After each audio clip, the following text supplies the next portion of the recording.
এত বড় হয়ে গেলাম তবুও এখনো পর্যন্ত এই প্রজেক্ট প্র্যাকটিক্যালের ঝামেলা আমার পিছু ছাড়লো না। আর জাস্ট দুদিন বাদেই পরীক্ষা, এতদিন তো বেশ ল্যাদ খেয়ে খেয়ে কাটিয়েছি। তবে যেহেতু হাতে আর সময় নেই তাই কালকে বসেছিলাম ছবিগুলো আঁকতে।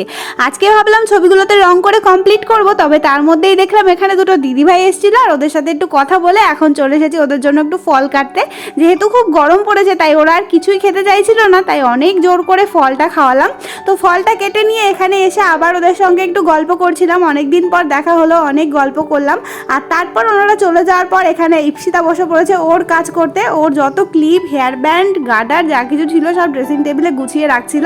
তাই আমি আর ওয়েট না করে আমিও চলে এলাম আমার কাজ করতে, কারণ আমার কাজটাও কমপ্লিট করতেই হবে। বললাম যে হাতে আর মাত্র 2 দিন সময়। তো এখানে বসে পড়েছি ছবিগুলোতে রং করতে। আর ছবিগুলোতে রং করার পর কেমন হয় সেটা তোমাদেরকে পরের কোনো ভিডিওতে দেখাবো। তো আজকের ভিডিওটা কেমন লাগলো অবশ্যই কমেন্ট করে জানিও। চলো বাই বাই।